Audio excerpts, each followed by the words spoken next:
Hi, this is Ken Jarecke. We're talking about pictures today with Paul Bellinger. Paul is a younger photographer. He started in the digital age. He's got a lot of the same questions as most photographers his age, and we're going to try to answer those questions. This vlog is about going into the thinking behind the making of pictures. The last episode we talked with David Butow, who's a renowned photojournalist, and I think Paul's going to want to talk about that and kind of dig deeper into yesterday's, it was like 4 days ago, I think. So we're going to talk about that. How you doing, Paul? Good. How are you doing? I'm doing well. Good. So, what are you up to? You shot a concert last night. I know that. Yeah, I shot a concert last night. You probably saw on my Instagram stories. Got the call to do this shoot at the last minute for Machine Gun Kelly. He's a rapper. You may not know him. Got a call really last minute. You know, I have a couple of connections with the radio station. They hook me up with press passes from time to time when they can. And we have a little creative agency that we're trying to get going that would do interviews with artists and things like this. And so the show last night, you know, the big draw for us isn't really shooting the show that much. We want to get an interview with the artists, and we want to shoot a video interview and stills with the artists. And, you know, right up until when the doors open, we didn't even have a single press pass. And so, you know, I'm texting, I'm calling, I mean, can we get confirmed? What's going on? Should I even, you know, is it even worth my time to go downtown and deal with all the traffic and all this?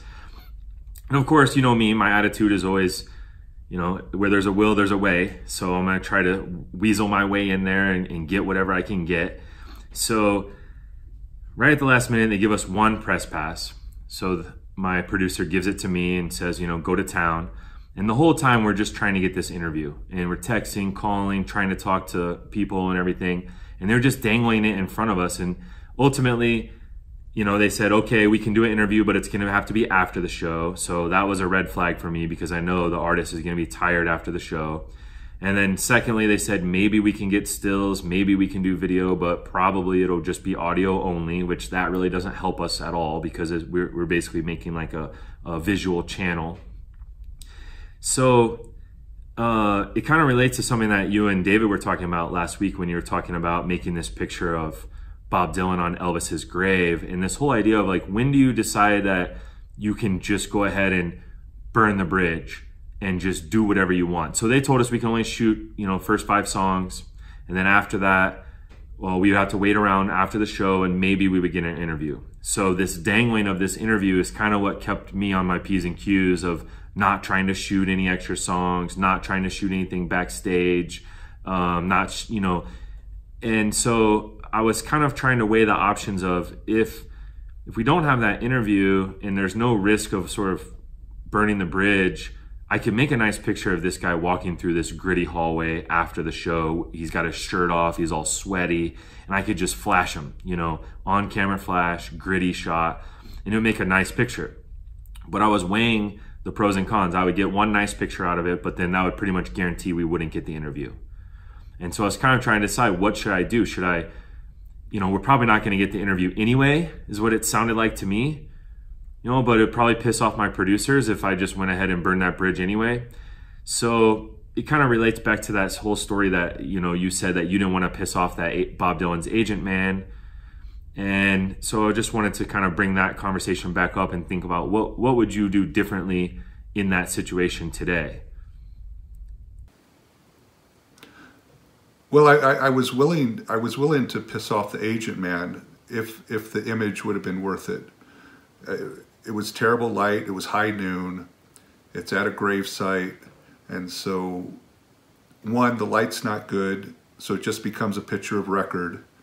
And 2, it is a grave site, so you don't want to go full paparazzi mode at somebody's grave, even though it's almost, well, it is a tourist attraction, Elvis's grave, but it's still, you got to have a little bit of respect there. I wasn't worried about pissing off the agent man. I would have if the light was worth it, if it was a great moment with great light, then it would have a chance to be a lasting image. And it's always better to make the image and then ask for permission or try to patch up fences afterwards. The problem was it wasn't good light, and I'm not the kind of photographer who just makes a picture to record the scene. I want to make an image that transcends the scene, the moment, so it has a chance to last after the first time it's published. That's you always want to make, at least for me, you always want to make lasting images, and there wasn't. The elements were there. You got Elvis's grave, you have Bob Dylan, but the light wasn't there to support that. Maybe if I would have been shooting black and white, I could have pulled out kind of a moody print from it or something. But you know, when you're shooting back in the film days, you're shooting slide film at high noon. It's not a good bet. Yeah, I mean, I don't know. That's a tough situation, because a picture of record of someone like Bob Dylan on Elvis's grave, like two massive household names. Well, he wasn't on the actual grave. He was just standing next to the grave. It wasn't. He hadn't thrown himself down onto the grave, weeping and gnashing of teeth. He was just kind of standing there looking bored. He was just kind of standing there by himself, looking at the grave, and I mean, that's significant. Yeah, obviously, yeah. No, it wouldn't. It would have been, if it would have been twilight, if it would have been evening, if it would have been moody, if there would have been an overcast sky. Yeah, it would have been a moment, or it would have been a lasting moment, right? In an image. But photography, you need all those elements to come together to make a lasting image. Yeah, I guess that's basically, I mean, I think I could have made a nice picture, but in the end, it's like this guy, rapper Machine Gun Kelly, is not that big of a star or anything, and probably wouldn't have been worth burning my bridges with my producers, because, you know, they're real hesitant to give me a press pass, and then I go in there and make them look bad and break the rules and whatever, you know. So maybe if it were Bob Dylan, it might have been worth burning those bridges for. But in this case, I ultimately decided, I weighed the options. I kind of decided, hey, better to keep my producers happy. And now that's another conversation that you and David were talking about. You know, like this idea, like you kind of have in this case, I had these two producers kind of in my head a little bit. You guys were talking last week about having editors in your head and how that can really kind of like pull you out of the moment. Yeah, exactly. I mean, how do you do that? I mean, like, so for instance, you guys are kind of talking about it like in the context of being on assignment in places. You know, I mean, you don't actually have an editor there standing with you. But what about in a different circumstance? Like in this case, I've got these two producers that are like literally standing right next to me. Or like if you're at a football game, you know, where you have people watching over you, you know, monitoring your behavior. Like no one's really seen like, what are you doing when you're in Iraq, you know? No, but so if you're on assignment and you don't have your editor, your photo editor, producer, whatever you want to call them, if they're not with you, they will be talking to you every day, and they'll be texting you, they'll be emailing. A good photo editor just gives you everything you need. They give you everything you need, all the elements, and then let you do your thing. And those are the editors that you want to work with. So most of what the experience that I'm pulling from It was during a time when it was a two-way street. So the editors didn't have all the power. They needed the top photographers. They needed people that would give them images that would be better than their competitors. So the good photo editors had a reputation of giving photographers what they needed and then letting them work, because that's part of the creative process. You know, give them what they need, then get out of their way. The editor today, the editor holds most of the power, just like the tour promoter held most of the power in the Machine Gun Kelly situation. And when you have that unbalance, it's really a tough place to negotiate from. The next level of problem is when the photo editor is actually on site. And at that point, it's not just the photo editor, it's usually the director of photography. So if it's that important of a shoot to have the photo editor there, you're probably going to have the director of photography there too. And managing that, and then you're going to have a writer there too, because they're going to want to tag along. And so managing that while you're trying to make a picture, if it's in a studio situation, you can kind of manage it. If it's in like a live concert event, you got to separate yourself from those people. You got to, I mean, sometimes that's what craft services are for, or a bag of weed. It's just like, here, take this weed, go outside and smoke it, leave us alone. And some, you know, directors of photography would go for that. But it's usually a disaster having too many cooks in the kitchen like that. And the writer has their own agenda. They want to talk to the person,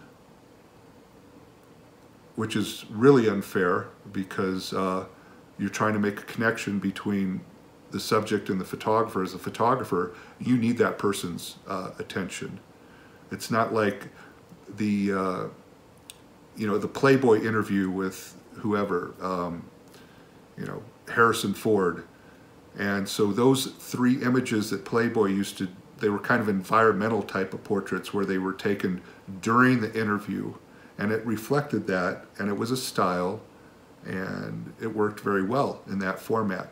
But when you're trying as a photographer to make a lasting image, and you have whatever, 30 minutes, you have a limited amount of time, it's always going to be limited, and then you have a writer wanting to ask questions, and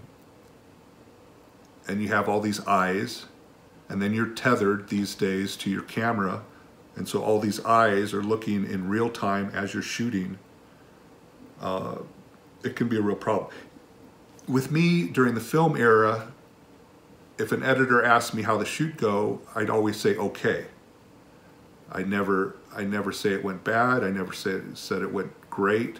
I never lowered or raised expectations. I just kept it neutral the whole time. And I'd say something like, well, let's see what you think. One, with film, you don't know exactly what you have. You have a feeling that it went well or it didn't. And two, you don't want to start politicking for your images before you've even seen them.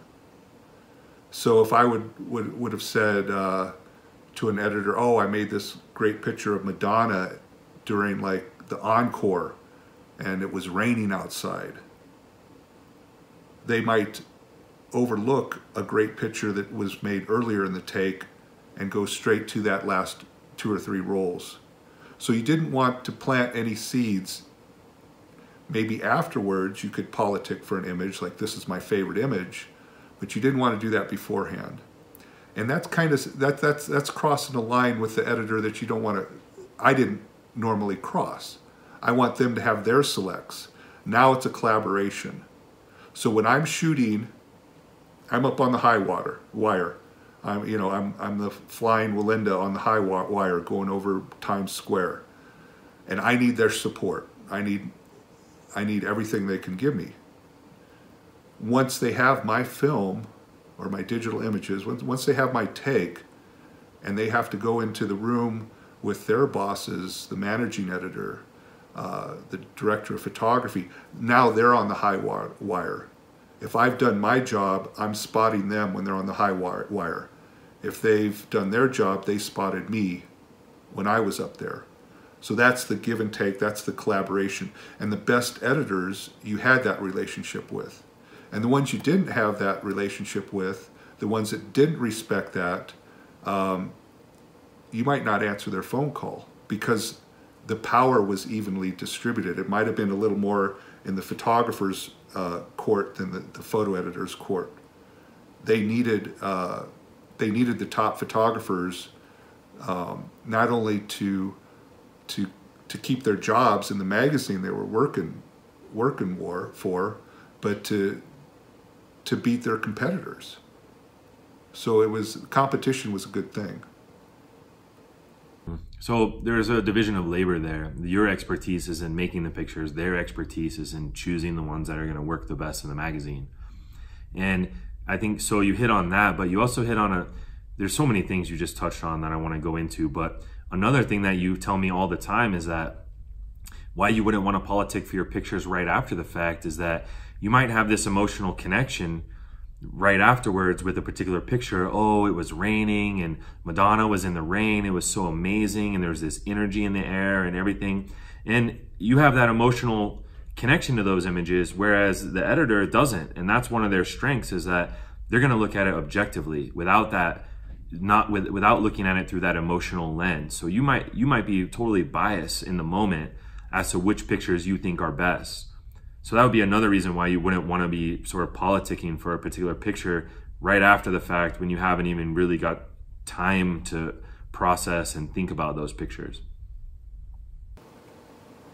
Well, yeah, the photo editor. They're not only they're the ones arranging everything. They're the ones making things happen, but they're also your best set of eyes. And if a photo editor didn't have a great set of eyes, but they were good at gaining access to a situation, then you might want to try to sway them after you've seen everything. Then you might want to sway them. But if it was a photo editor that had a great set of eyes and had a clear direction of what they wanted to accomplish with the shoot, then I was happy with whatever. That's the complete collaboration. I did my job, now they're going to do their job. Exactly. And I mean, do you think that's still how it is today? I mean, and also think about this idea of like self-editing. We're in a bad state today with photographers and publications and photo editors and everything that goes into it. The bad state starts with the contracts that they're pushing on people. The contracts are they have some type of rights grab. They have some type of reuse policy that might not even let a photographer license their own work down the road or profit from their own work down the road. They might want complete ownership of the work. They might not pay a decent rate. You know, so if you think about what's a decent day rate? It's pretty easy to figure out, and it's pretty consistent throughout the ages. When I started, a Nikon F3 would go for about $325. I think the motor to make it shoot theoretically 5 frames a second, I think that was like another $125, $150. But the day rate at that time was about $350. So to buy a professional camera, the amount was enough to, of the day rate was enough to buy a professional camera body. So if you think about that now, you think about a Sony, you know, maybe you can get into a Sony for $3,000. So the day rate should be $3,000. On top of that, when you were getting that $325 day rate, you were allowed, all you were licensing was first-time North America rights. So if you're shooting that concert for Time Magazine, they're going to pay you $325. They're going to publish whatever they publish.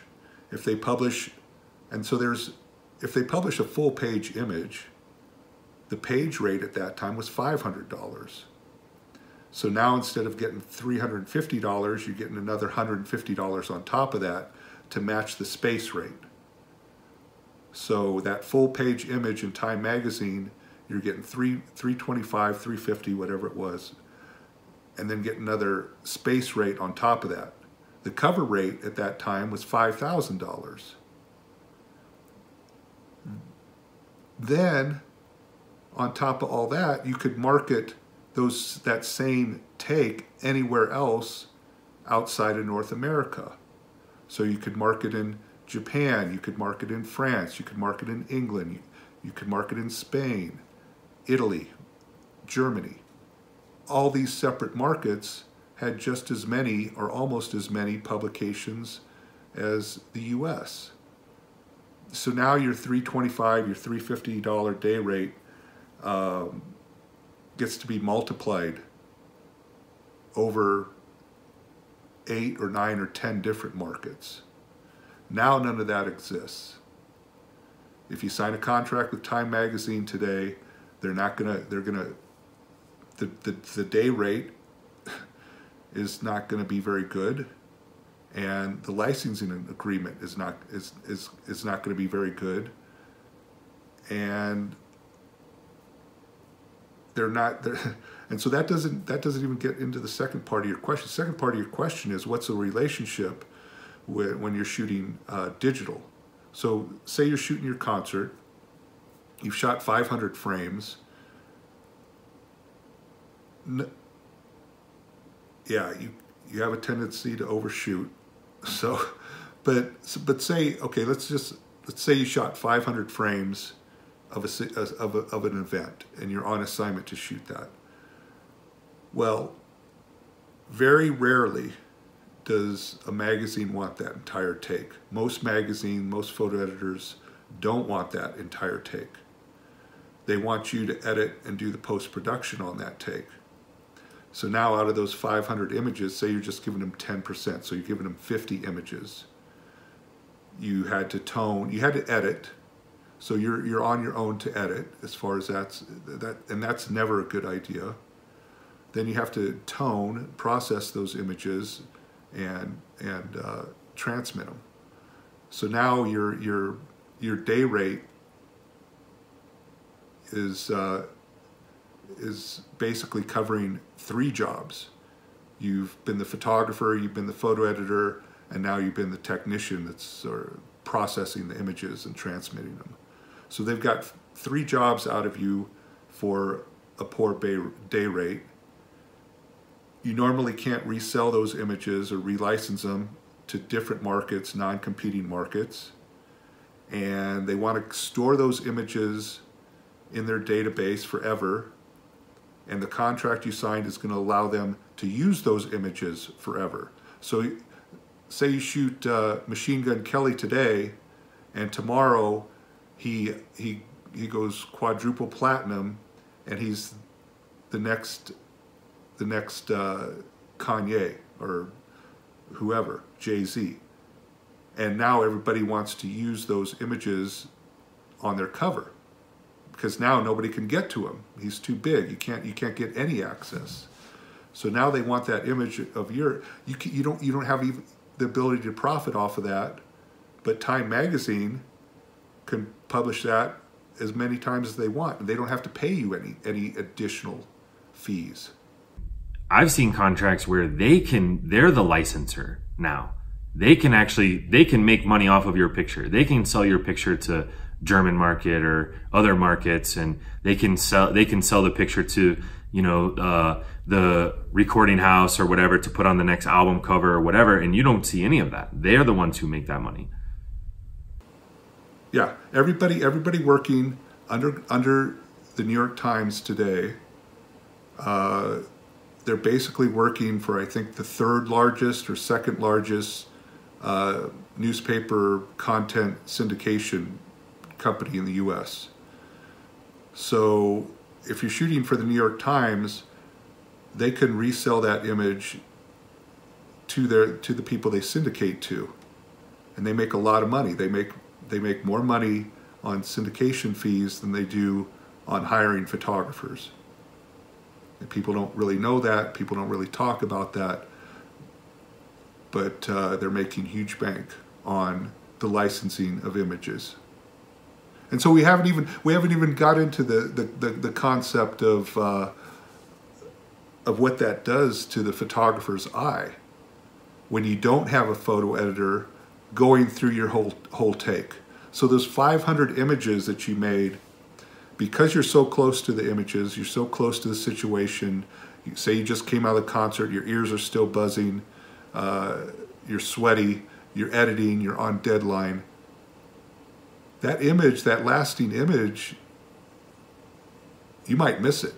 You might think, oh, it's too obscure, it doesn't really show the artist properly, it's not good light, it's a little soft, there's a little bit of motion. You could pass by it. You could just be exhausted and pass by it. You might look over those images because maybe that you thought at the time when you were shooting it that was kind of a boring part of the show, and you might be more interested in some pictures where the crowd was really going nuts and the energy was off the charts, and you're going to be more inclined to look at those pictures even if those aren't the best pictures in your whole take. Yeah, the factors that have nothing to do with good photography or influence your decision. I mean, they do.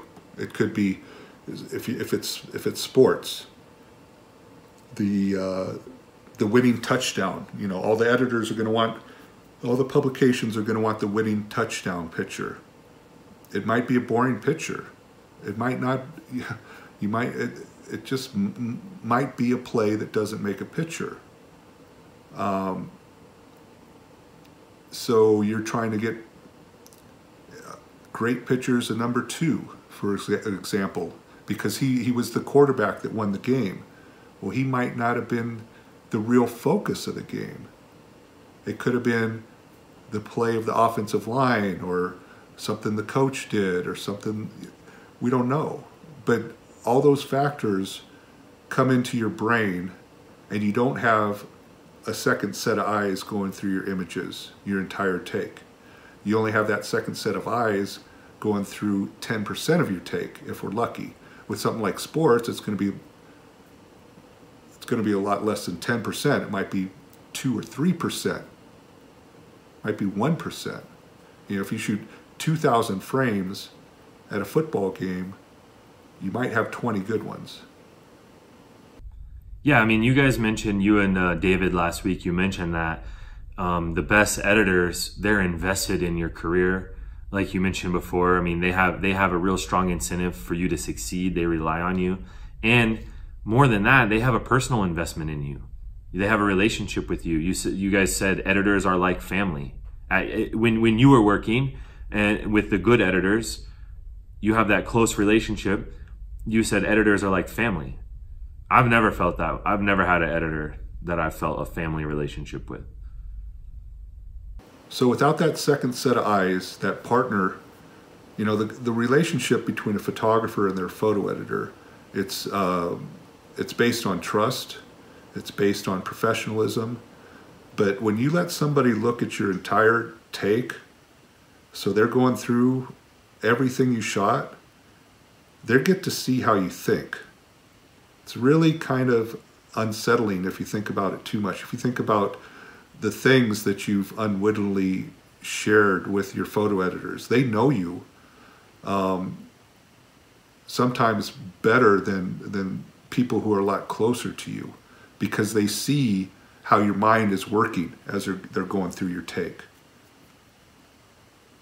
Yeah, I mean, their priorities now too, it seems to me that they're more interested in what picture is going to get a lot of likes on Instagram.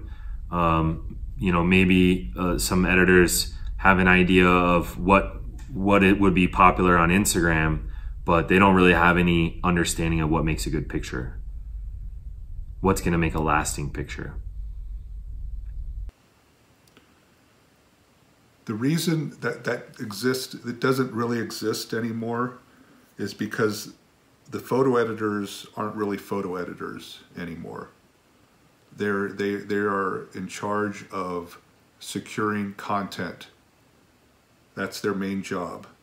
And part of that job is to convince photographers, and it's usually younger photographers, to sign contracts that aren't in their best interest. So when you're basing a relationship on, I want this person because they're in Orlando and I need some pictures from Orlando, they're good enough to produce what my magazine needs or my website needs. They're not good enough that I'm going to send them down to Miami to shoot something because I already got somebody in Miami who's good enough to work for me there, and they've already signed that contract. So now you have to get that photographer in Orlando to sign a bad contract. That's your first engagement with the person after looking at their work. And so that's how that's no foundation to build a lasting or a personal relationship on. It's built on deceit.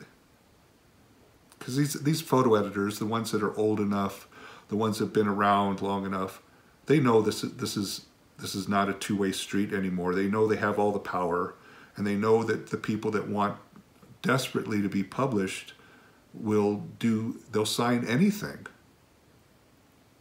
And so a photographer does this for 3 or 4 years, and they think they've established themselves, and they get a spouse, or they want to have a child, or they want a new car that actually will start in the wintertime, or new camera bodies, and they realize they have to make a little more money.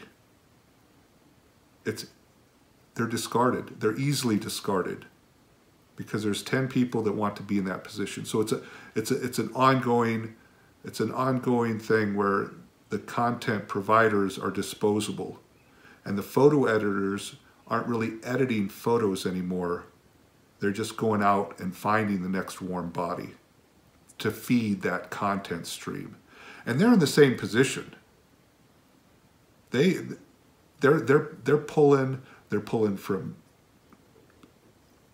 wire content, agency content, individual photographers, Instagram content. They're pulling content from wherever they can. So they're always online. Their job is to find that next picture that's going to work. So what happened, there's something at the College World Series. Okay, the College World Series is happening right now in Omaha. They might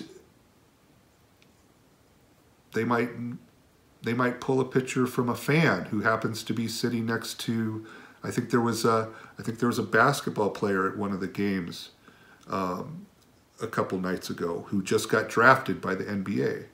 So they're not going to call up their photographer who might be in the pit, on the third base or the first base side. They're not going to call up a sports photographer who's already working there, or they're not going to even call Getty and say, oh, do you have a photographer there? Or USA Today Sports, whatever, one of these agencies. They're going to start mining Instagram for the fans that made a picture with that basketball player. And then they're going to contact that fan, and the first thing they're going to do is ask them if they can publish their photo. And that fan is probably going to say, oh, that'd be awesome. They'll never offer any money. And if the fan says, well, what are you going to pay me? Then they'll offer to buy the photo at a very low rate if the fan signs they're going to ask them to sign the contract anyways to publish the photo, which is also a rights grab. So they're going to try to get the photo for free with a contract that says they can resell it. If the fan asks for money, they're going to try to buy it outright as well. If a fan says, well, you can license this image for one-time North American rights for $350, they're going to say, oh, we don't have the budget for that. They're going to go to the next fan on their Instagram feed. And that's what the professional photographers, it's an ongoing thing. So what I'm saying is the photo editors are more like photo researchers or even just content researchers at this point. So editing a take of 2,000 images to make Paul Bellinger a better photographer, it might be something that they've never done. It might be something they're not good at.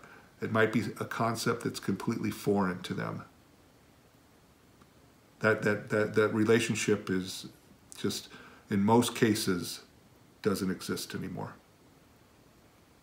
Yeah, I mean, their priorities now, too, it seems to me that they're more interested in what picture is going to get a lot of likes on Instagram.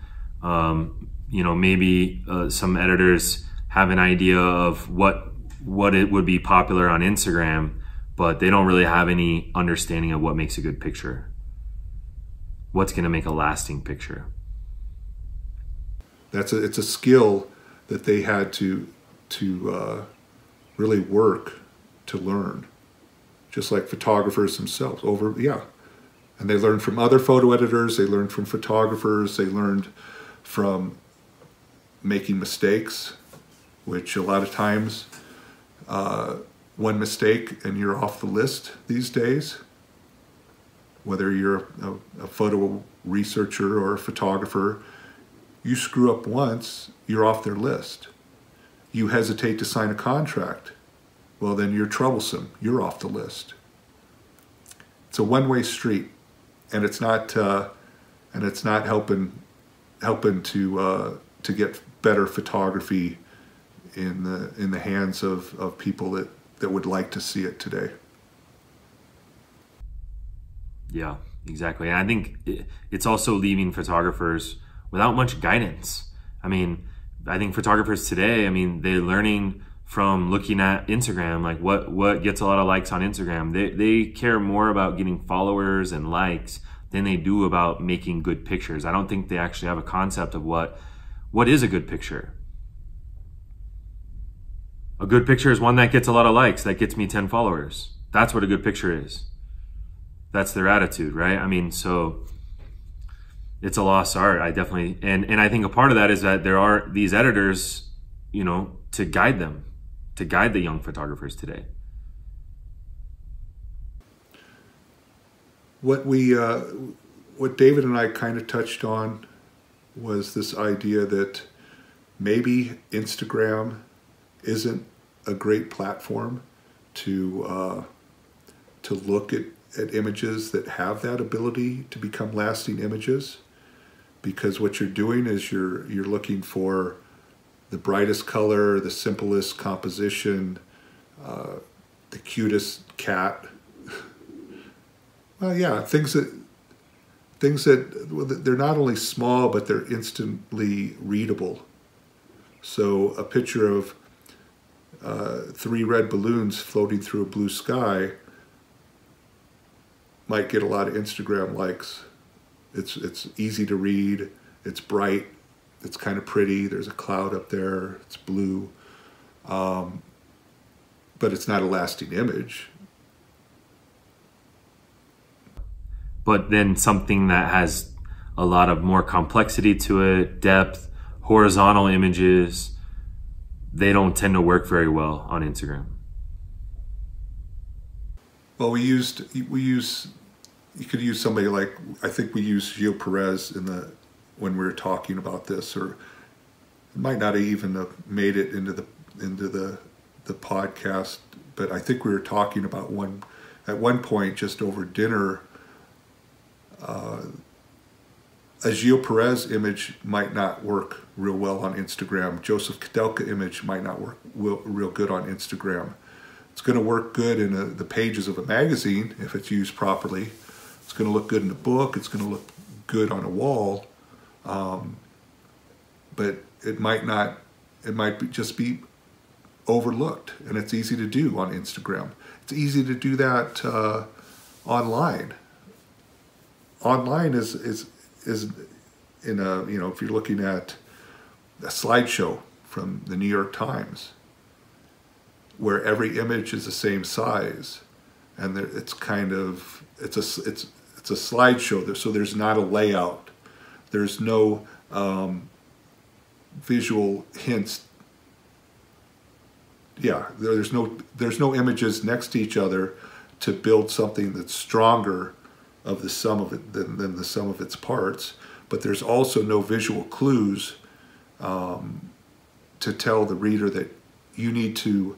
This is an important picture to look at, and this picture supports this image that's over here that you really should be looking at. Which you can do that in a print publication. We don't really have that format online. It's all slideshows. Yeah, single image at a time, basically.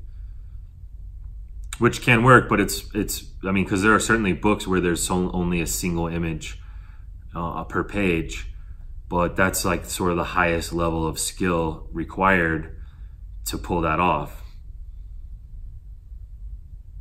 Well, the difference between a single image on a page in a book and a single image on a screen in an online web slideshow, every image is a single image online. If it makes it to a book that somebody's going to publish, pay money to print, pay money to distribute, hopefully make their money back, when you get to that point, that image has to have a lasting quality that is worth the expense. When you add an image to an online slideshow, there's no added expense. The opposite is true. If you have a 20 image slideshow, then you can attach 2 advertisements to it. If you just have a 10 image slideshow of the really good images from that football game, you can only have 1 advertisement in the middle of it. So, well, yeah, it's counterintuitive to producing lasting, high quality work. Even something with like Instagram. 10 images is better than 1 image. Yeah, more is better, basically, is their idea. Okay, well, getting into that, thinking about how to actually make a lasting image, because we've basically been talking about, how to pick image, how to edit your take, and how to present stuff. There's a couple of concepts that you guys hit on that I just want to mention, and then I'll let you talk about them. There's a couple of things. So first is that you guys talked about getting in the zone, and you mentioned that it happens often. David said that is pretty rare for him, and I just wanted to get a little bit deeper of an explanation from you as to how do you make that happen? Because I've seen you work in action, and it's frightening, actually. I mean, you get in the zone pretty quick and pretty easily. And then also, you guys were kind of talking about it. I mean, I've seen you working more in the context of street photography, and you guys were talking about being on assignment in these faraway lands and places like this, but how does it work in a different context, such as, like on the sidelines of a game or on a set, where you have clients and things like this going on? What do you think? What do you think about that? The other thing I wanted to get into is, you guys talked about also how to control your emotions. You're in a bad situation. You're seeing death and destruction oftentimes. But what about in the opposite kind of emotions that you may have? Again, you're on the sidelines of a game and the crowd's going nuts. You're at a concert and they're getting the crowd going, or they're jumping around on stage, or you have that excitement when you're going to be meeting and shooting a famous person. They walk on set and they have all this energy. You guys kind of talked about it in the context of sort of like negative emotions, seeing bad things in front of you, but how do you control your emotions in the opposite side as well? And just kind of relating that to this whole concept of being in the zone. So there's a lot of questions in there. So the first thing is to always realize, and maybe it's just having a camera in your hand, having that weight of a camera on your shoulder. That is always there to remind you that the only reason you're there, the only reason you get to be backstage at the Machine Gun Kelly concert, if that's actually a good thing, I don't know, but let's say it is. The only reason you're there is because you're there to do a job, and your job is to make a great image. You're not there to make a mediocre image. You're not there to make an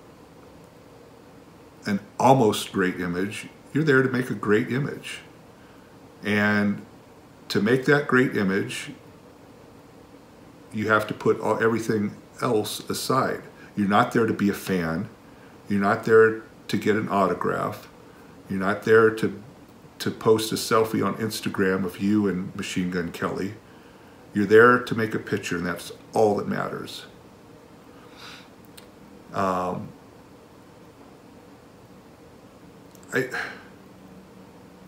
So how do you like kind of tune out that excitement level? Like you're at the game, you're on the sideline, they just scored a huge touchdown. The same concept as to like how do you not allow like bombs exploding in the distance and things like this, or the soldiers that you're with, or if you're at a political rally, how do you prevent those emotions from seeping into your emotional state? Somebody else's, I don't really feed off anybody else's emotions. My number one emotion is not to disappoint myself. So if I'm at a political rally, I'm not there to, okay, say it's a candidate I support. I'm not there to, with the hope that the candidate makes an excellent stump speech. I could care less. I'm there to make pictures. If it's a candidate I don't like, I'm not there to hope that with the hope that they're going to flub their stump speech or answer a question wrong from a reporter. None of that has anything to do with me. The opposite is true. With politics, say politics is good because we've got the Democrat debates starting this week, and that's I love shooting politics. From the very beginning, I realized the first time I really shot politics was in the early 80s in Nebraska, and it was the first gubernatorial race between two women candidates. So it was kind of right on the verge of national news. It was enough national news to get me a day rate from Time magazine to make a portrait of the two candidates together. So I went to the state fair where they had a debate scheduled, so they were both going to be there. And I don't know if I talked to a campaign manager. I probably just talked to them directly. It might have been a campaign. They knew Time magazine was going to be there to make a picture of them. And so I found some nice light, some open shadow in kind of an open high-roofed barn area where you could sit down, and the light was nice. It was bouncing off a nearby building. So it was nice, flattering light. And one of the candidates was kind of older than the other one and didn't want to have a picture side by side with the younger looking candidate. and she was just like, okay, you can shoot my picture, but I'm not going to pose with the other candidate. And the other candidate, who was younger, didn't have a problem with that.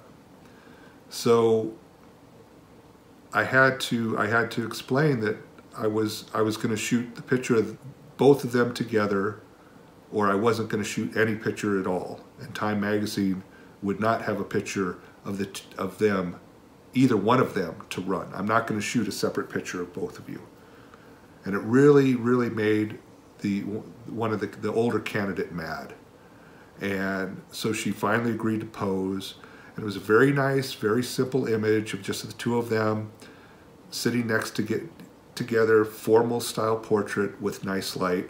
And they both looked nice, and it was plenty usable and all that kind of stuff. It ran the size of a postage stamp in Time Magazine and the People section or the Nation section, which they used to run, one paragraph stories with one small picture. Immediately after I shot the pictures, I don't know if it was the candidate or the campaign manager called up Time Magazine and complained, what a terrible person I was to make them pose together and all this kind of stuff, and how rude I was and this kind of thing. It didn't have anything to do with politics. To this day, it has nothing to do with politics. It had to do with making a picture that worked for the magazine. That's the only, that's why I was there. So the bottom line is, at that point, that was like my first real political photography. At that point, I realized that I was there for my own, everybody in a political campaign, everybody's spinning. It's all politics. Everybody wants to show themselves, their candidate, their party in the best light. And they're going to spend hundreds of thousands of dollars a day just on lights to do that in a modern presidential race. The venues they set up, the balloons they cart in, it's big money business. So I'm not there to just photograph their fancy balloons and the bright colors. I'm there to make pictures that have nothing to do with their needs. They have to do with my needs. So politics, just, to answer your question in a roundabout way, my emotions are, because everything about this event is geared to manipulate me. My emotions are me first, my pictures first. I don't care if I like you. I don't care if that's the nicest old lady in the world. I'm gonna go, 99% Diane Arbus on her. I'm there to make pictures that I want to look at. Doesn't matter, even have anything to do with my politics. So if you, go ahead. Yeah, do you think, so is that something that you learned, or is that something like, that you just always have, like you're just a stoic guy, or what? I know in my case, I have a really hard time when I'm on the sidelines of a Nebraska game not also being a fan. No, if you take that to a football game where I might want one team to win, or the Olympics. Exactly. You're shooting Nebraska football. You obviously are a fan. Right. Well, I got a black shirt on. If you're shooting the Olympics and it's, the Soviet Union against the USA, hockey, you're going to be, you can't hardly help but root for the USA. But that has nothing to do with my pictures. I'm not going to show, I'm not going to try to show the United States player as this valiant hero of democracy and freedom, or the Soviet player as some would-be tyrant. They're just two guys playing hockey, and they've trained for years. They've they've done everything and more to even get on that ice today. So I'm going to respect that on both sides. It's kind of the opposite of the politics. But you respect that by showing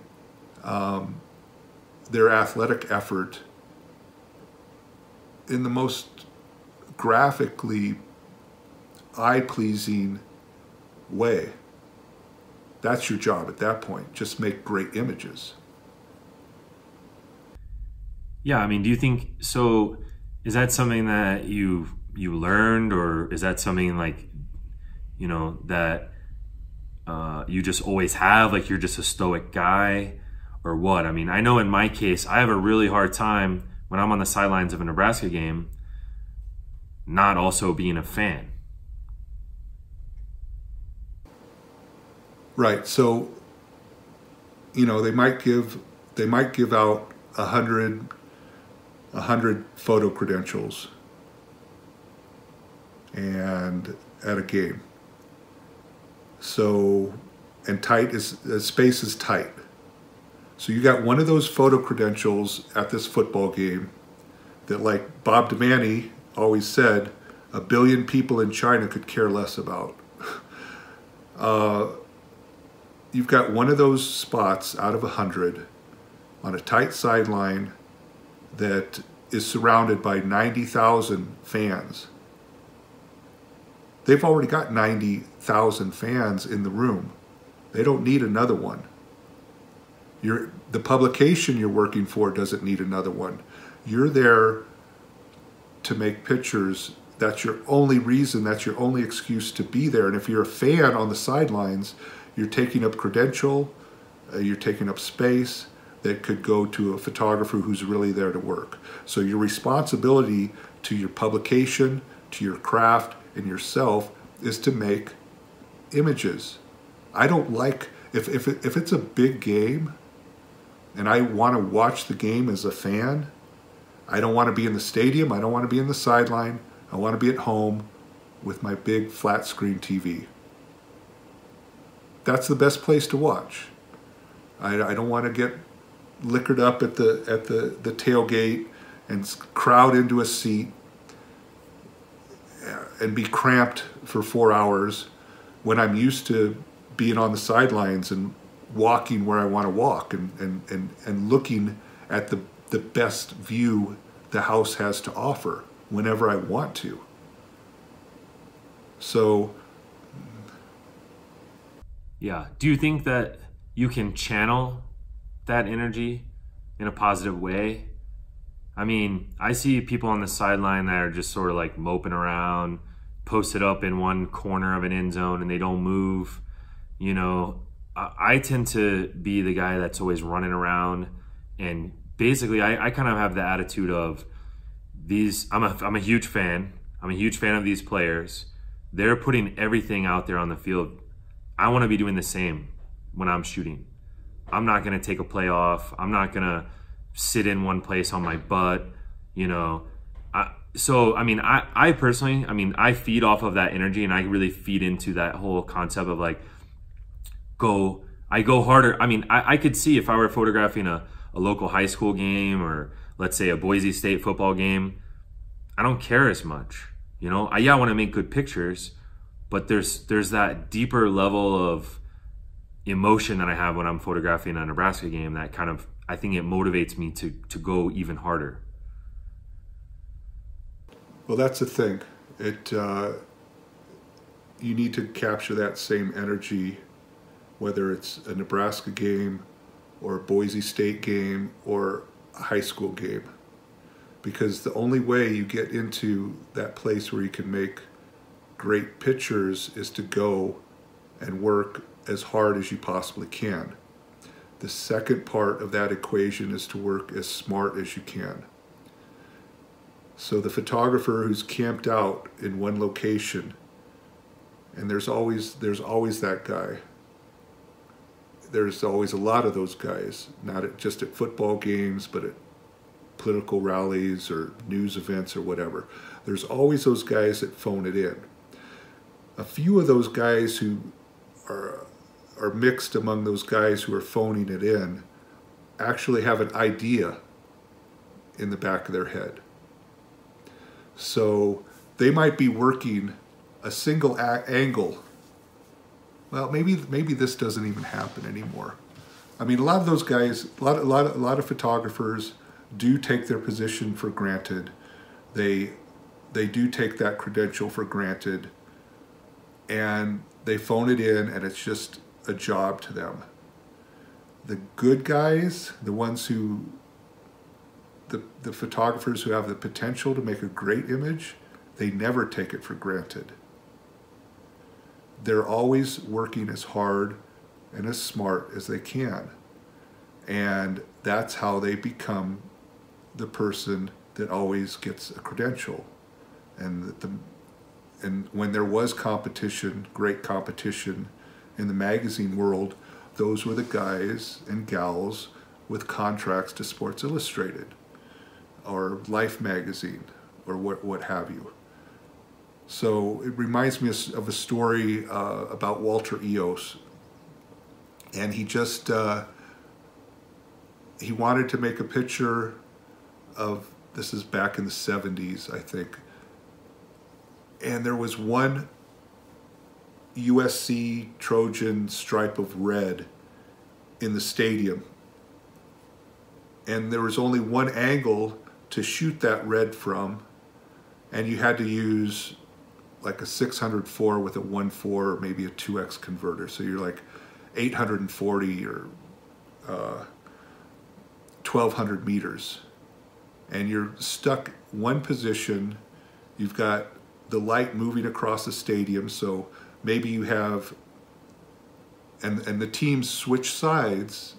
So maybe you only have this light and the player, the USC, he wants the USC quarterback just with this big strip of red behind him. And so to do that, he had to use like a 1200, so now it's a 1200 f8. The light is probably only good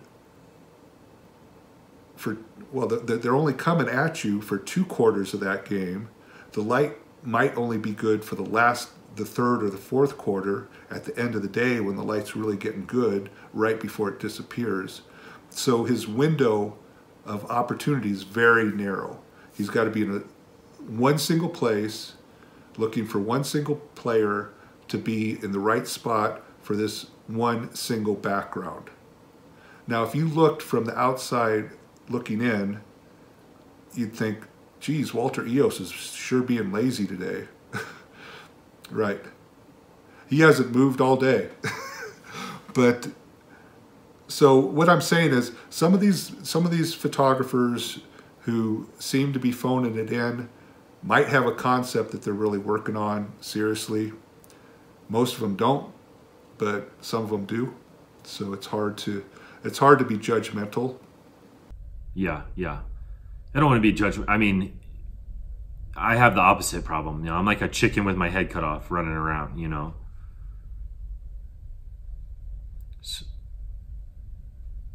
Exactly. So, I mean, there has to be a balance there of, you know, being low energy versus high energy. I mean, you know, you have no reason to be anywhere.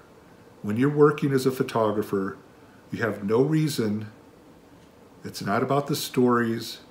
It's not about sitting in front of all the people who paid big money for tickets. It's not about having, you know, that Valentino's pizza at halftime. The only thing that matters is the images you capture. And if you look at it like that, and you look at those other 100 photographers as your competition, they're not your buddies at this point. And then you look at guys who aren't there, like a Walter Eos, and realizing that you're not only competing with the guys there and gals at this one football game, but you're competing with the whole history of people shooting football games. And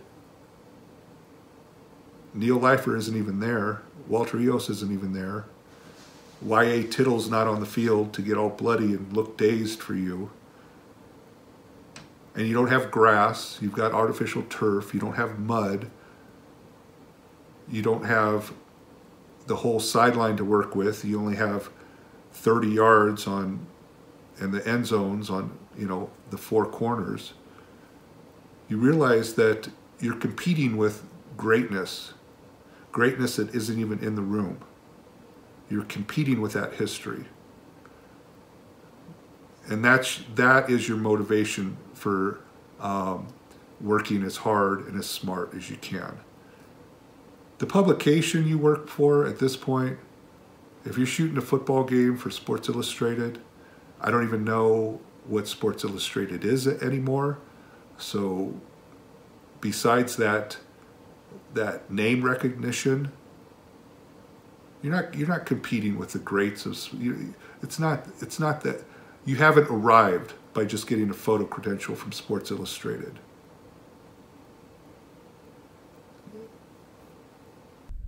And that should be your motivation. No, it's a sad state we're living in, and if you take that, well, take it beyond football, take it to portraiture, take it to photojournalism, take it to documentary photographer, fashion photography, whatever it is. If there's no, if the dollars aren't attached to it, there's no competition attached to it. So if you're shooting an ad for Chanel, you might still be working at a high level. If you're shooting a football game for what, an online slideshow, pretty much any warm body can fill those shoes. So now the competition, so what I'm saying is, whenever the competition boils down to people fighting for recognition and money, as soon as that's removed, the level of production disappears real quick, at least with photography, because people can't afford to be great photographers anymore. As soon as they, like I said before, as soon as they need that house or better health insurance, they can't afford to be photographers anymore. And there's no upside to being a great photographer, because you can be replaced by a mediocre photographer for $50 a day.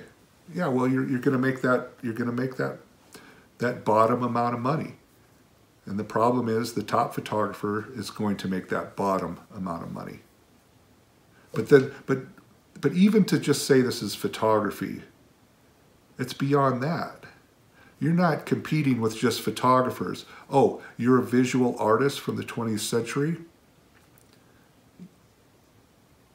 So where do we go from there? Do we go to Gene Smith? Are you as good as Gene Smith? Are you as good as Cartier-Bresson?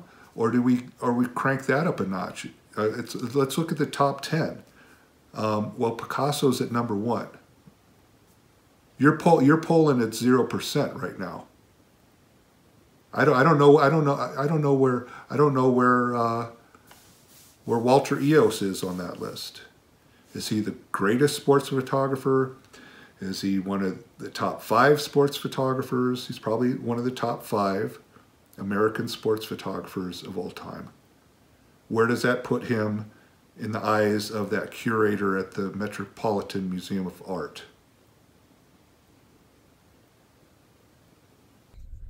You got to do something with it. You got to make something that's going to last. And I think more than just competing with Walter Eos and Neil Leifer, I mean, you're competing with the whole history of photography. I mean, I think if you look at it that way, that's how every shoot should be.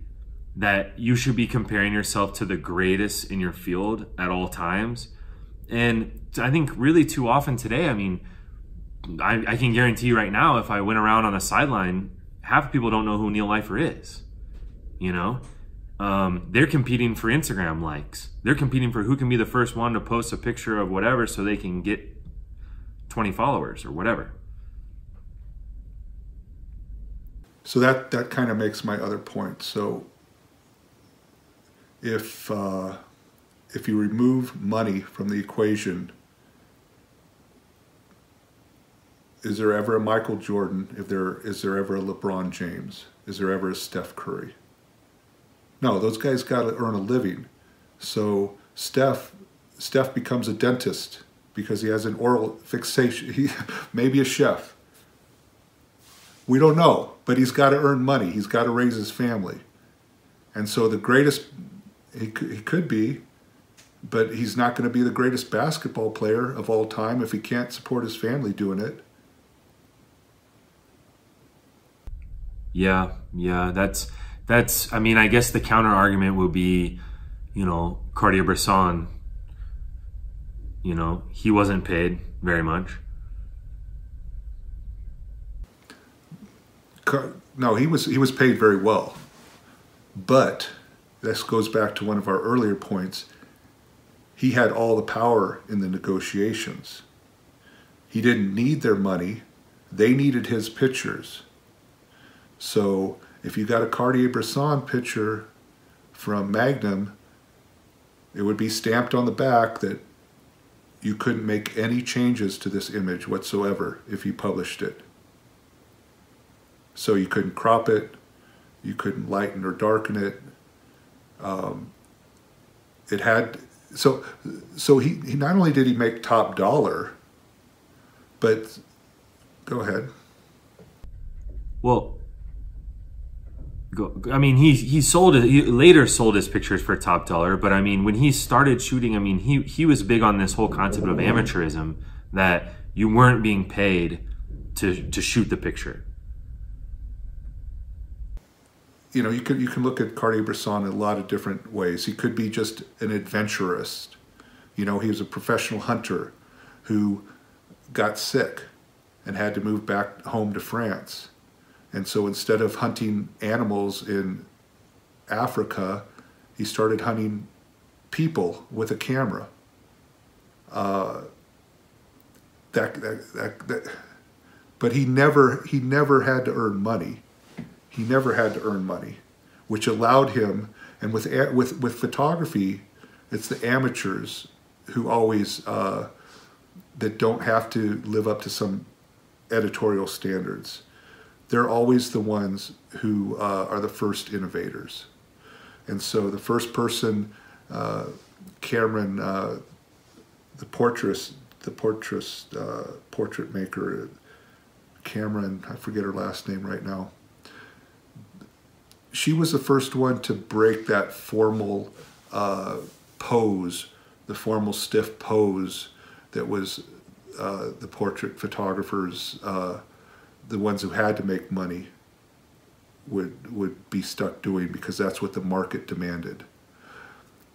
The German doctor who first used a Leica to make candid pictures, he wasn't doing that to make a buck. He was doing that because he could do it. And Cartier-Bresson, he had the ability to make the pictures that he saw in his head.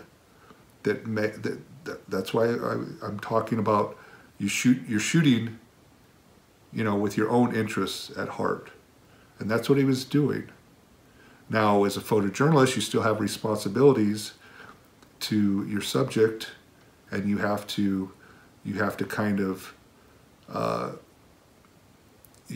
have to minimize yourself while maximizing the subject. But your goal at the end of the day is to try to stay true to that vision that's your eye, that's in your head. As a photojournalist, you're trying to be true to both. You've got two masters. You've got your own vision, and you've got the subject.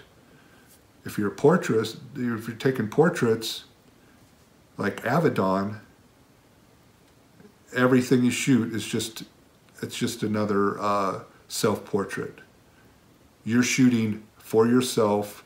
You're very selfish in that regard. Avedon was very selfish in that regard, and he was always shooting for himself. That's why he made amazing images, amazing pictures. So he didn't have that same responsibility to make Marilyn Monroe look good.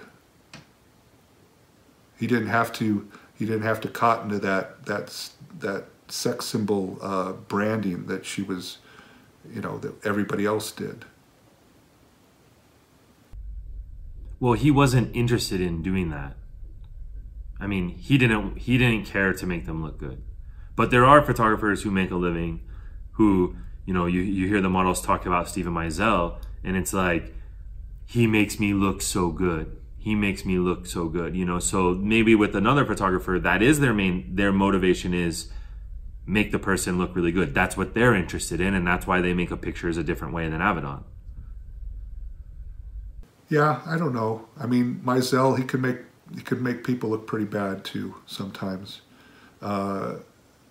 When he's, just with certain essays he does, or the people look like kind of scary or whatever. Fashion is, a horror film, but Meisel has, he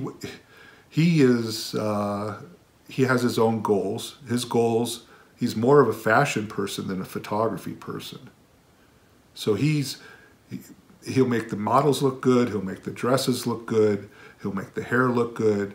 He's more like a director with this complete vision. If I go onto a Steven Meisel set, I don't know, I will find pictures that simply wouldn't interest him. What I was shooting would interest me, and it would have nothing to do with what he was shooting. And that's okay. I mean, that's the world of photography. That's what makes you guys, yeah, because that's, I mean, you guys talked about it before, you and David spoke about it, that, you could have 20 people all in one place in a congressional hearing room, and the best ones in there are all confident that they're going to make the best picture that they think is the best picture, and that you can all roll out together from the hotel in Iraq and head off into the same neighborhood, and that you're each going to have a different vision. So it's not like you're directly competing, that they're going to steal your idea or anything like that. That no one can replicate your vision. Yeah, that's what we love. Right.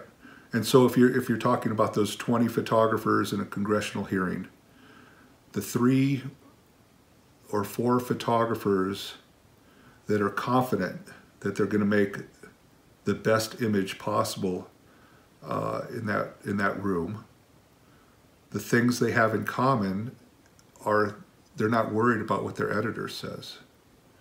They're not worried about what the other people are shooting. They're not worried that they're going, they might be worried that they're going to screw up. I mean, that fear of failure is a great motivator. But they're not going to be hearing their photo editor's voice in the back of their head telling them how to shoot something. And that was always kind of a shortcoming of mine, because I would miss the obvious images. The low-hanging fruit I would miss. I would be swinging for the fences. I'd be swinging for a home run, and I wouldn't get those base hits that the editor might want. And so they didn't assign me to make the safe picture. They assigned me to be the home run hitter. But what I wouldn't get were the easy pictures, that the singles, the base hits that would generate income across 20 different markets. So I think, I don't know if I used the example, I was shooting Ollie North one day, and he had his full dress uniform walking out of his lawyer's office. And this photo editor I had at the time was so mad at me because I cropped off his medals, his ribbons on his chest. And so if I just would have shot a little looser, it didn't have anything to do with the moment or the light. The moment was good, the light was good.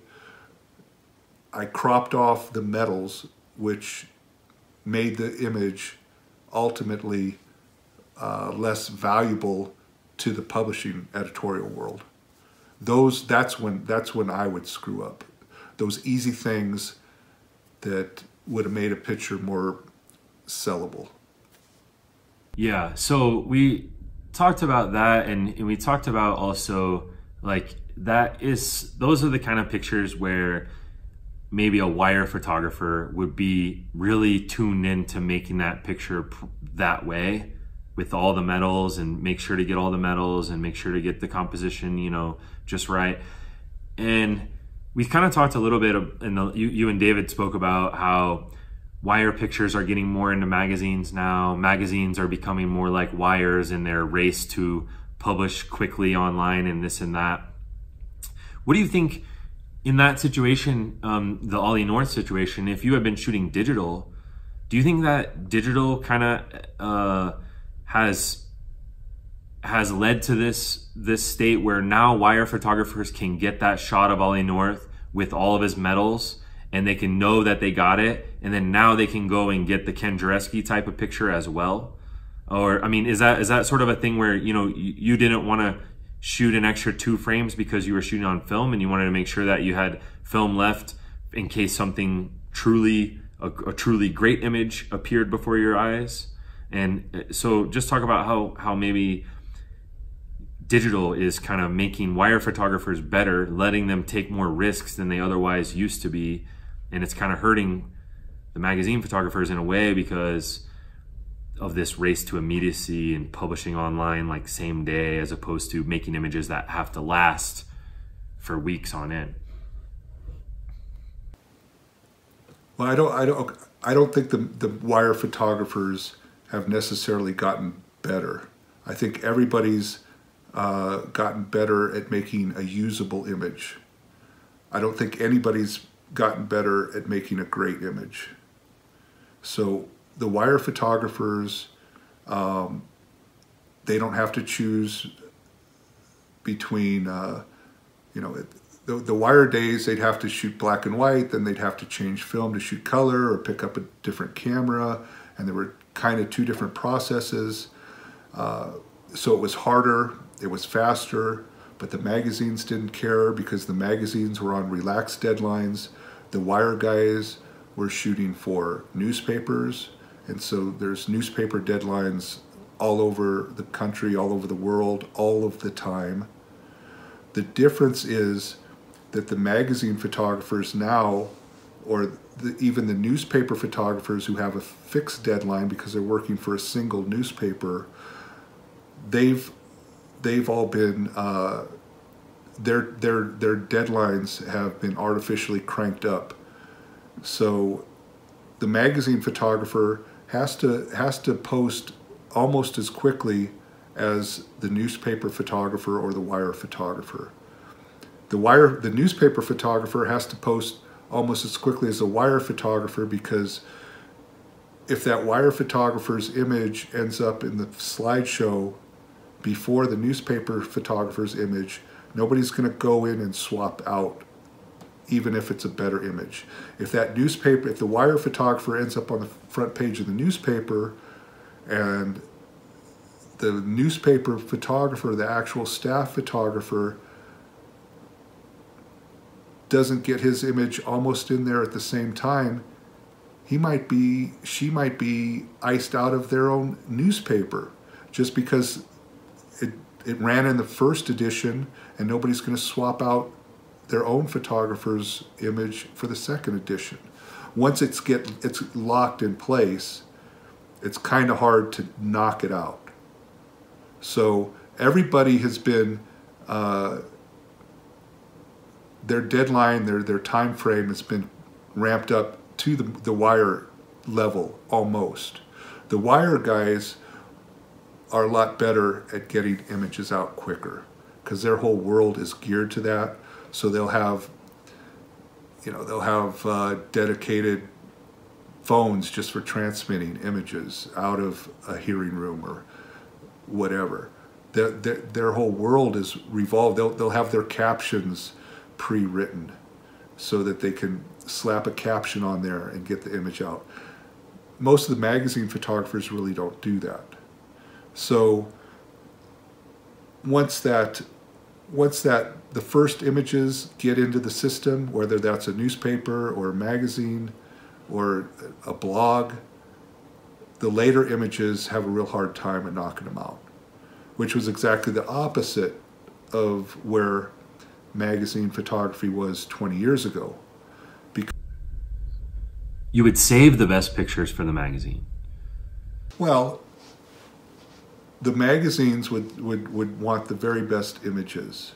But say they're doing a story on Ronald Reagan's trip to Germany. Okay, that's famous speech, you know, Gorbachev, tear down this wall. So let's say that happened on a Wednesday. They're going to lay out their magazine. They're going to start getting words. They're going to say this is going to be 1,200 words. We're going to have this image here. And they'll lay out the magazine with a hole for 1,200 words, and they'll put a wire photo into there. So that is kind of there until something else knocks it out. If the writer comes back with 1,500 words and it's really good, they'll expand the word hole. If they get a picture from, so they have their White House photographers, Time Magazine's photographers who are assigned to the White House. They probably had 2 on that trip.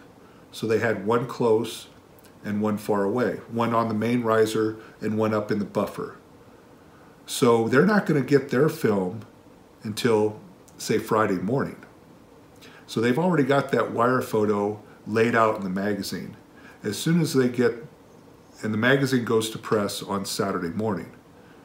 It gets closed on Saturday morning. So they might not get their own photographer's work until Friday morning. And they look at that work, they edit it, they find the best picture. That wire image, if it's not better than what their own photographers shot, and they're looking at the agency photographer's work at this point too, they might be a little bit balanced, they might be a little heavily weighted towards their own photographers, but they're going to use the best image. If the wire photo has already been on the cover of the New York Times, that kind of makes it out. If an agency photographer has a better image and they have the exclusive rights that Newsweek or U.S. News and World Report aren't going to use it, that has a chance of being that opening picture of Ronald Reagan. So the competition is always getting racked up. As the deadline gets closer, more images are coming in from theoretically better photographers. And if you take that to the next step, the agency I'm with, Contact Press Images, we were the first color news photo agency. So we were really good at shooting color. And so what would happen then, we would be shooting Kodachrome in that same news situation. So the wires were shooting color negative film and black and white film. The Time Magazine photographers would be shooting E6 film. The other agency photographers would be shooting E6 film. But our film was Kodachrome, which would take another 12 hours to get processed. So not only did it have to come all the way back from Germany, it had to get to New Jersey to be processed. So those slides, now we're going from negative to E6 to now Kodachrome, which is the best possible quality. But it doesn't get there until Friday afternoon.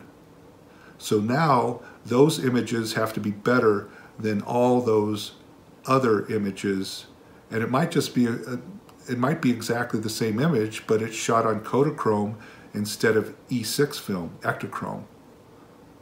And that would be enough to knock the other photographer, even if it was one of their contract photographers, off of the page.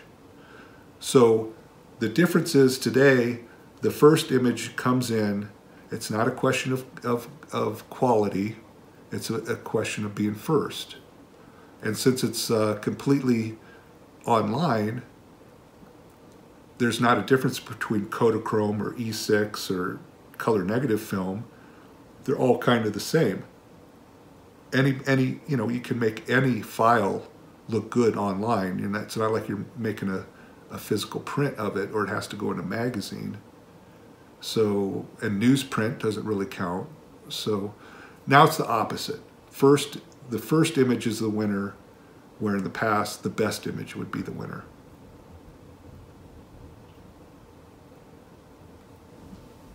Gotcha.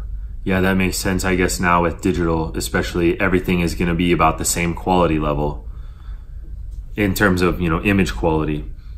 It's just a matter of, is it a better picture or not? I mean, it is, and it isn't. Yeah, I mean, online, it kind of is. The quality is pretty much the same. It doesn't do you any good to shoot at 200 ISO when the person sitting next to you is shooting 1600 or 30, let's say 1600 ISO. Nobody's going to notice that difference online, and you can polish it up to make it look reasonably good. So if you go back to the Reagan example, the wires would be shooting Tri-X at 400 ISO. The magazine photographers, other agency photographers, might be shooting Ektachrome 100 or Ektachrome 200 ISO, and then the contact press images photographer would be shooting Kodachrome 64.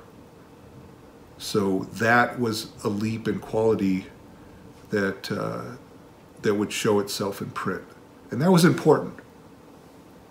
It would be worth waiting for, because you have to realize that these magazines had made the jump. At least Time Magazine, I think, made the jump in like 1983 to a complete color magazine. So up until, it could have been 83, could have been 84, I don't remember exactly. When they made the jump to a full color magazine, they did that for advertising, because you could charge 3 or 4 times more for a page of color advertising than you could for a page of black and white advertising. And the advertisers have people, if you're going to run a Coca-Cola ad in Time Magazine, you want that Coca-Cola ad to be in Coca-Cola red. You don't want it to be in Pepsi red. So they have people that, if that color wasn't exactly perfect in Time Magazine, somebody'd call up and they'd want a refund, or they wanted a credit for their next ad that they run. So the magazine would lose money. Their investment wouldn't pay off if they didn't get the color perfect. So if they're already doing that color perfectly for the advertising side, it's no cost, it's a no-brainer, it's an easy yes to do that for the editorial side. So if you're going to use an image, say a Time Magazine photographer and a contact press image photographer has exactly the same image, but the Time Magazine photographer shot it on Ektachrome 160 push to stop, which wasn't a good film to start with. And the contact photographer shot it on Fuji 64T, which was a really, really nice film. Those are both tungsten films. So say you're shooting on Capitol Hill under tungsten light. The photographer shooting on Ektachrome 160 push to stop, even if they have the exact same frame, they're going to get beat by the higher quality image, just because of color advertising.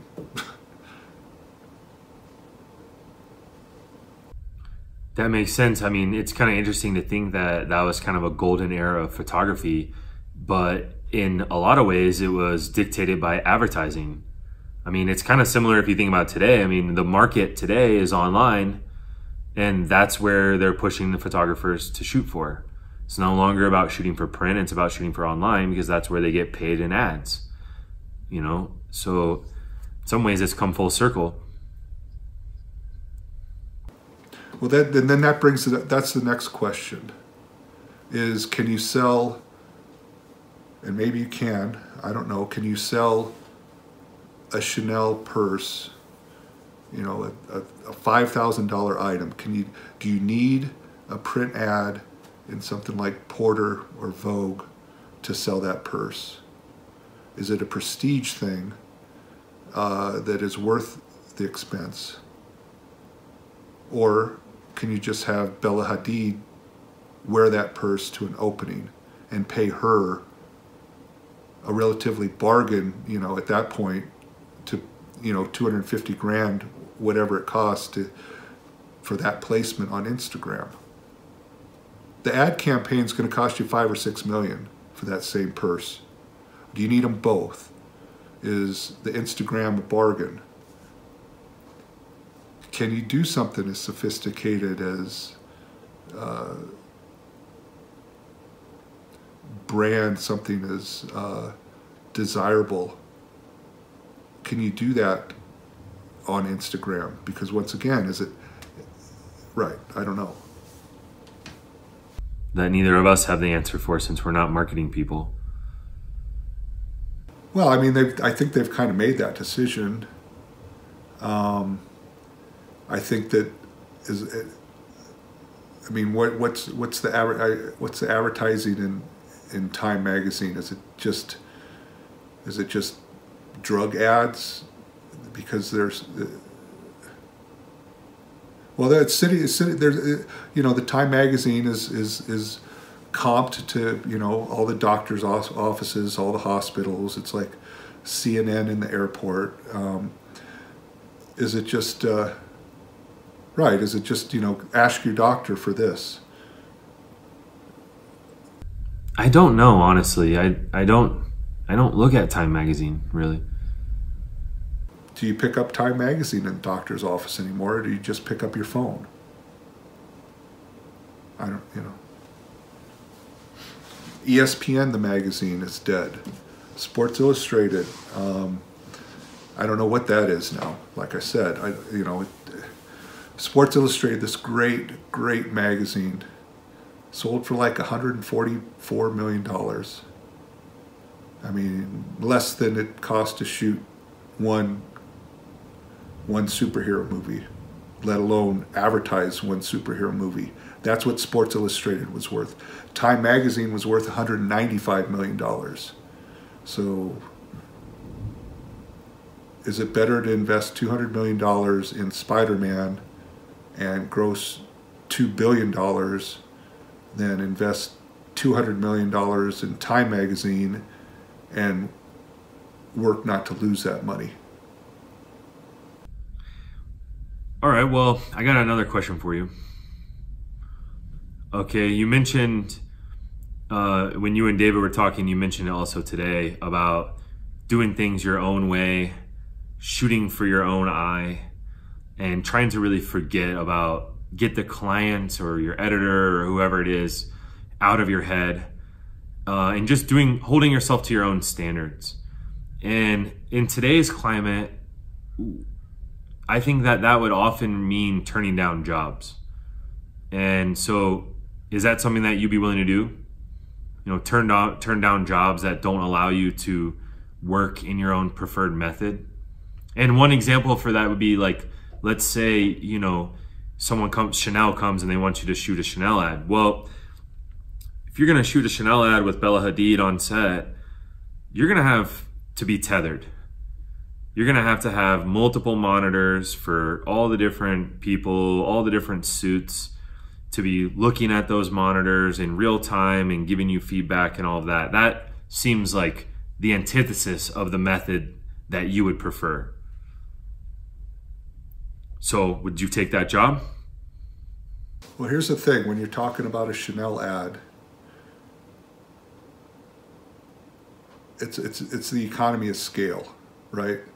The photographer is the cheapest thing on that set. If you're gonna buy an ad package that's going to run $6 million, and you're gonna pay Bella, and you're gonna fly in all these executives first class to sit in the room and eat sushi while you're shooting. The photographer is one of the cheapest parts of that equation. So yeah, so if it's like a 10 million ad campaign and I'm going to get $500,000 for this, yeah, you can hold your nose and you can shoot it. And it's going to be scripted, it's going to be laid out, and you'll be shooting for it layout. Do it. Exactly. And I would shoot that, and I would make nice, and everybody would have a great time, and Nobu would come by himself to make sure the sushi was okay. And then we'd go out to dinner, and it'd be wonderful. As far as making my own pictures, that doesn't mean that I won't have my own pictures to be made. And once I'm in the room and the art directors and everybody doing their thing, it doesn't mean that there's not going to be a moment, an Arthur Elgort moment. Arthur Elgort, he was shooting all the time. He was shooting their pictures, he was shooting his pictures.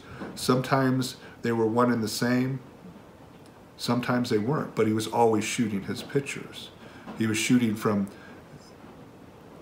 So I didn't really answer your question, but...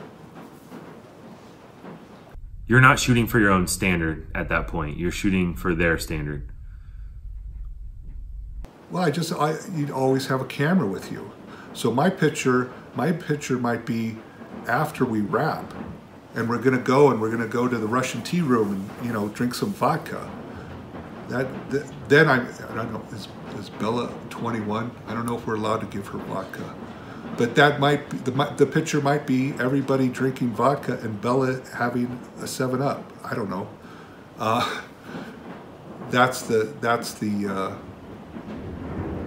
That might be when you make your picture.